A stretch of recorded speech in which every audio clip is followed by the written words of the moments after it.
Hey photo friends, welcome to another photo editing challenge.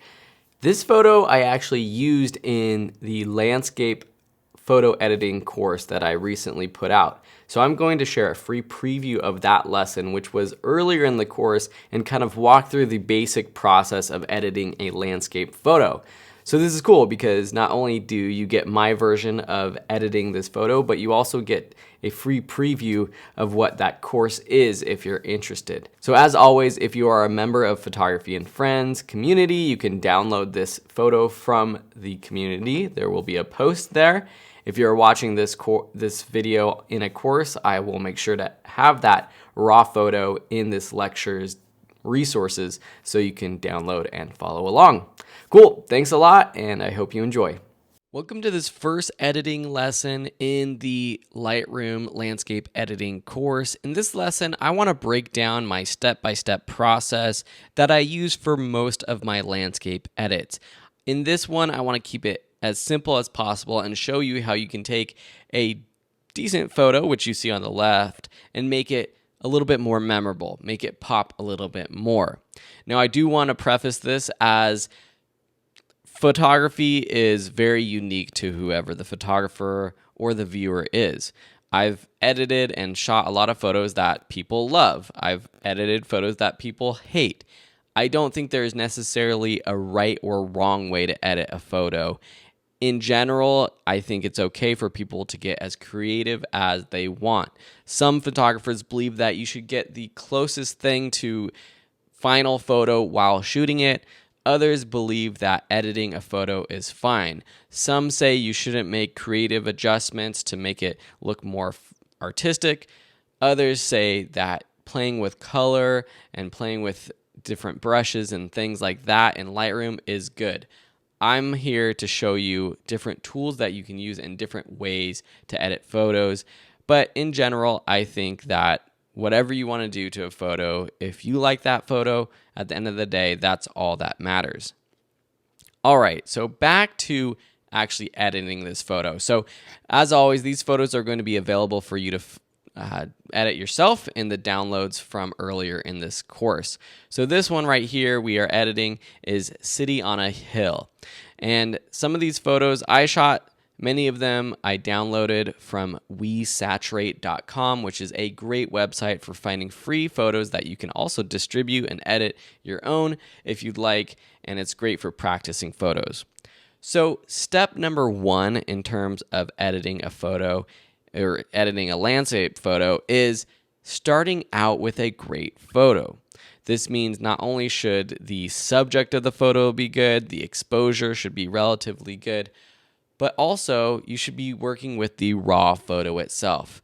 Editing JPEG or compressed photos will not allow you to have the room to edit things like exposure or color like you can with a raw photo. So definitely start with the raw photo whenever possible. Here we also have a great shot. Looks like it was shot with a wide angle lens. I'm not exactly sure what camera. It potentially could have even been a GoPro, although the dynamic range is pretty good.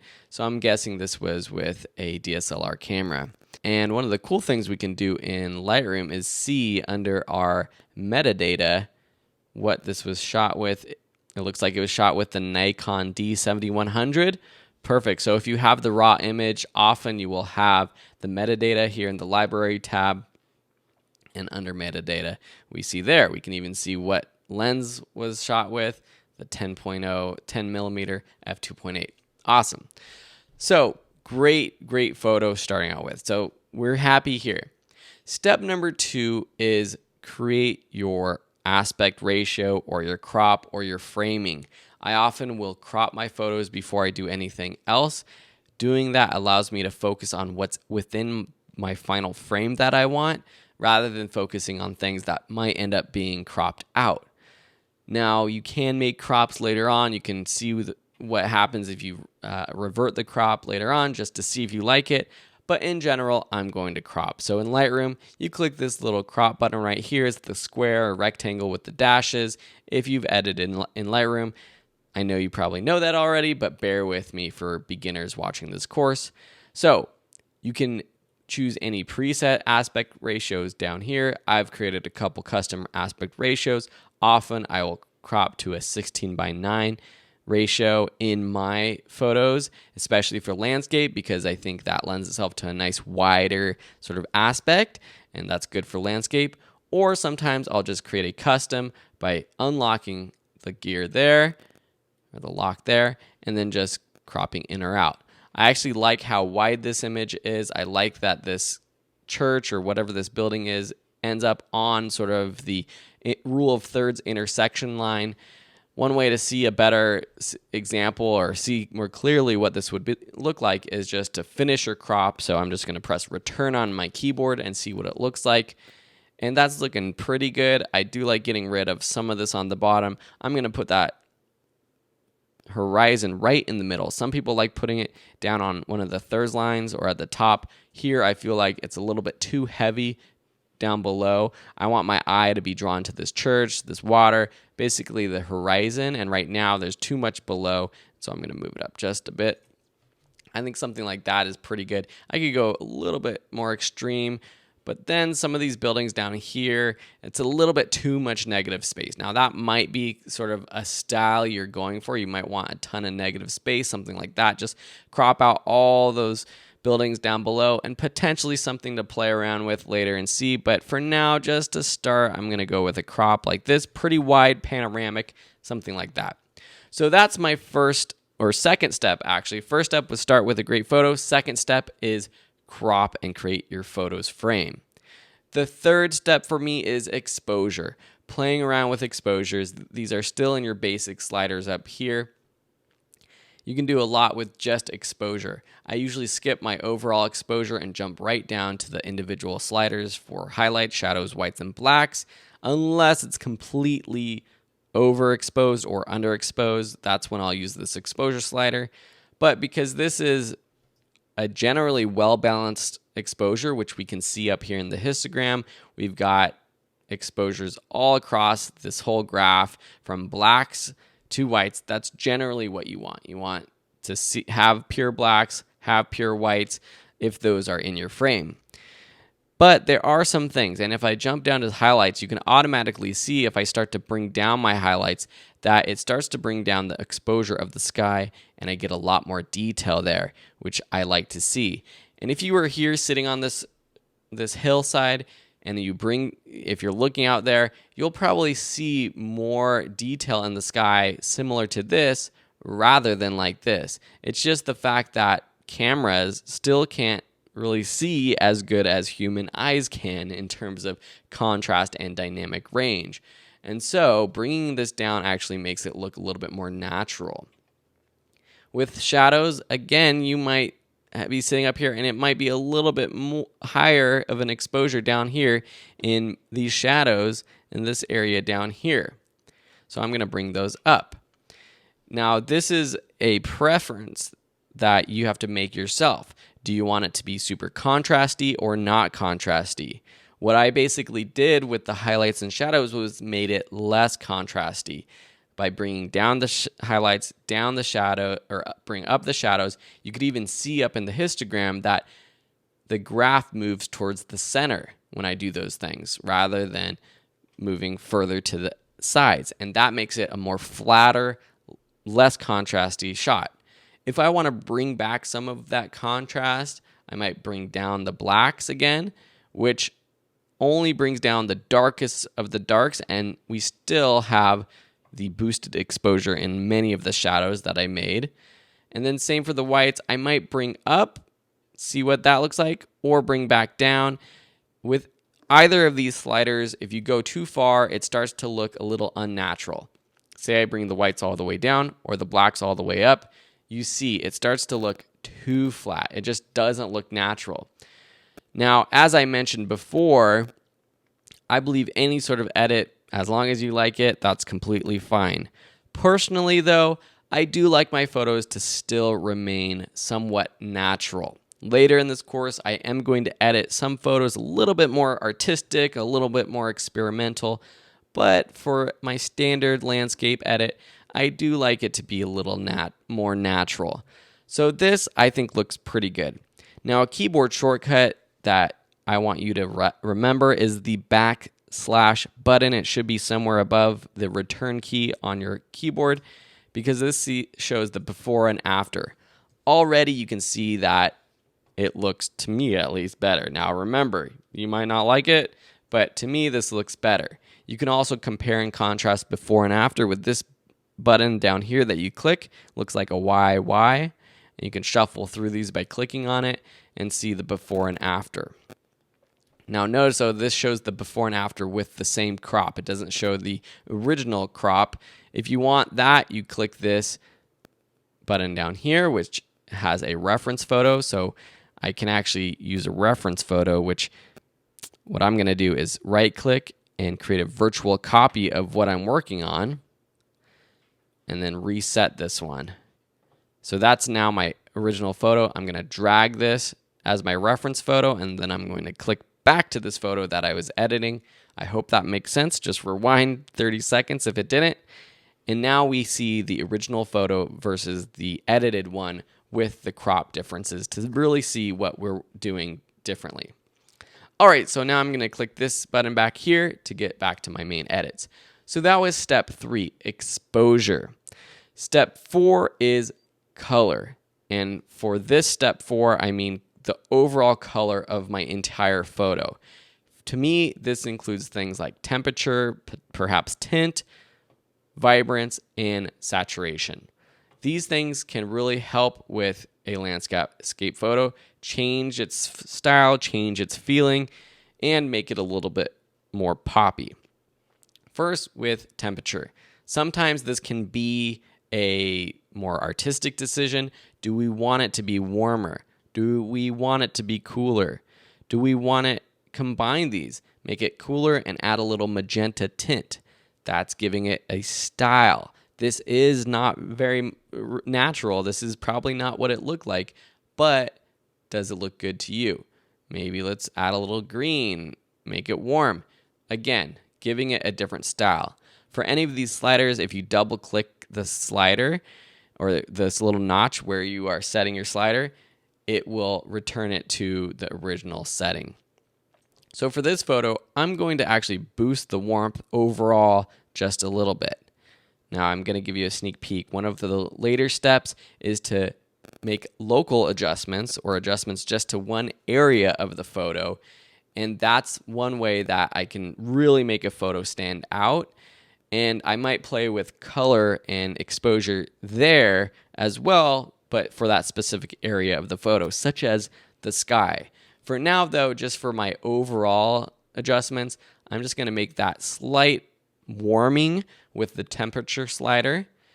And then down below, let's go down to vibrance and saturation. I'm just going to boost my saturation just a little bit. This is one of those effects that if you go too far, it starts to look unnatural and almost a little amateurish. So again, it's up to you. You could crank up the saturation to 100 if you want. It starts to actually look distorted to me, which I think is a very bad thing. Now, saturation and vibrance, if you've edited in Lightroom or taken another Lightroom course from me, you know that saturation will make all the colors more vibrant. Vibrance is a more intelligent way to do this, more important for skin tones because it boosts the vibrance of colors more like the greens, the blues, but it doesn't boost the oranges and reds and yellows as much. You can see I can crank this all the way up to 100, but the yellows that were very distorted when I crank the saturation up don't get boosted as much. And I like that because for this photo, because I want to boost those individual colors more. There's another way to do this in Lightroom. If you want to slide down to the HSL panel under saturation, here you can pick individual colors to boost the saturation for, or you can even pick this little eyedropper and you click there and then you click in your photo to a color you want to boost or make less saturated, and then you just click and drag up. So I can go around, I can say, oh, the purple in the sky, that's pretty nice. The color of this ocean, see what color that is, boost that. Maybe I do want to make the oranges a little bit more saturated. Maybe not. So you can play around with this too. And so making those little adjustments can help. But there's lots of ways, and that's the thing you'll learn in this class and through playing around with Lightroom. There's lots of ways to do the same thing. So boosting the overall saturation or boosting just a specific color, you can do that with the HSL panel. The next main step is clarity, dehaze, and sharpening.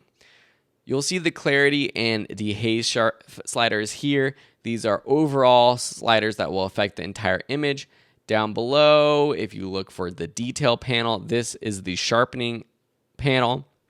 Lightroom will automatically sharpen your raw images because raw images come with they're a little soft because you have all that data there, and that's just how your camera processes, or I guess doesn't process the photo when it captures that image. It generally needs a little sharpening. You can see though this image, even if zoomed in, which you can do just by clicking on your image or pressing the Z key, it's sharp. It's as sharp as can be. Now, some of the things in the distance are a little bit softer, but that's just because whatever lens it was using, it focused more on these buildings in the foreground, and whatever the aperture was, it wasn't able to get everything in the background as crispy as you may want. Or maybe you do want your foreground to be sharp and your background to be blurry. That's the photographer's decision. You can increase the sharpening over here, and as I do that, if I go too far, you start to see that it starts to look a little bit distorted. It adds a lot of grain into that image. Now, if I have this all the way to the left, you can see that it doesn't have, the edges are a little soft. So leaving this at the natural sort of 40 amount that Lightroom adds to all raw photos is good for me for most photos.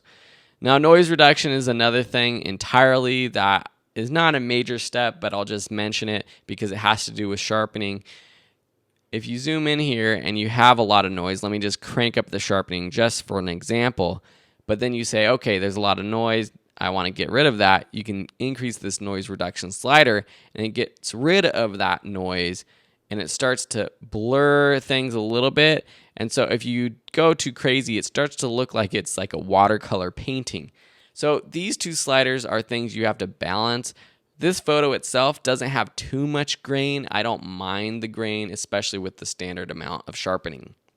And again, the sharpening itself is not a way to make an out of focus photo in focus. It's more a way just to crisp up those edges a little bit. Now, I'm going to slide back up because I mentioned in this step clarity and dehaze. Clarity is a slider that I actually like a lot for landscape photos. If I drag this to the right and go crazy with it, you can start to see what happens. Edges of things get a little bit crispier. There is a little bit of contrast added. You get more detail in things like the sky and areas of this photo where the detail is a little blurred out.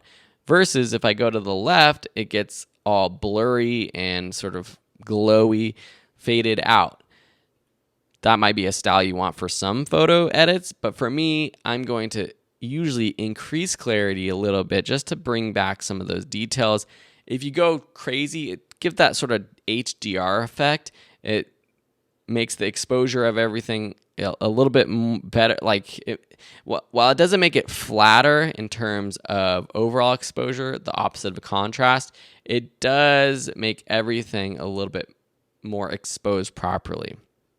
So that is one slider that you can play around with. For landscapes, it does help a lot. Dehaze does just what it sounds like. It removes the haze. It brings detail in things like skies where it might be a little hazy. Now, if I crank this up, you start to see a lot more detail in the sky, but at the expense of exposure and just generally the photo looking like a normal photo. So I usually like to add a little bit of dehaze, but more likely I'm going to do that with a local adjustment. So remember, our / key is the keyboard shortcut for before and after. We've gone through a few steps already, looking good. The last one is that local adjustment. Lightroom has lots of them. Throughout this course, you're going to learn how to use a bunch of them. But the one I want to show you right now is this graduated filter right here. If you click that, a new window pops up with lots of adjustments you can make. But first, you have to make your selection on the screen. The graduated filter basically allows you to select one side of your photo, top, bottom, left, right, diagonal. By clicking and dragging, you create this. And to see where you're actually selecting, you can press or check on this box down here, show selected mask overlay, or press O on the keyboard and it highlights it in pink to see what's happening. We can go into more detail in a future lesson about making the selection a little bit more perfect with ranged masks. But what we're going to do with these sliders will now affect only what's above on the top of this selection. You can move this around by clicking the dot in the middle, dragging up and down. You can make the fade or the feathering of this effect smaller or larger by clicking and dragging the edge line, the top or bottom. You can even rotate by clicking the outside of that central line and clicking and dragging up and down. So if we want to have this going over the horizon, something like that with this hill, that looks pretty good. Now, for the sky, I mentioned dehaze is a great thing to do, but I didn't want that to be applied to the landscape down below. Now it's just going to apply it to the sky. So if I click and drag up that dehaze, you can see that it's being applied to the sky, making it look, to me, more interesting, more dynamic, and that's what I want in my photos. Here I can also play with the temperature of the sky even more. Maybe I want it to be a little bit bluer, maybe a little bit more magenta too. So that makes this look even more dynamic. With these local adjustments, we can turn on and off that specific adjustment or that specific mask by clicking on and off this button. And there you can see a quick example of why that makes it look even more dynamic. You can go too far with these effects. This one might have gone too far. Again, it's a personal preference, but they are powerful tools to make your photos really pop. When you're done with these adjustments, you can just click this done button on the bottom. All right, so what we have gone through is 6 steps, starting with having a great photo to begin with. Step 2 being cropping and creating your frame. Step 3 with exposure adjustments. Step 4 with color adjustments. Step 5 with sharpening and clarity and dehaze. And then step 6, our final one, being local adjustments. This is just a not really quick anymore, but a relatively quick and easy edit overview of my steps for editing landscape photos. Throughout this course, I'm going to be using most of those steps in all of my photos, sometimes in a different order, in a different way, but generally that's the way that I like to edit my photos. And here you can see the before and after again, making this photo turn into this one. A crazy difference, definitely making it, to me, pop more, and I like it a lot more myself. Something that I would more likely be sharing on social media, printing out, and just having as a photo. That is one of my favorites. Of course, I didn't take this photo, but thank you to Kyung Makan, who did take this photo. It's beautiful, and hopefully, if you ever saw this, you would like how I edited it. All right, those are my steps. In the next lessons and throughout this course, I'm basically just going to be walking through different photos one at a time, sharing my process. I hope you enjoyed, and we'll see you in the next lesson.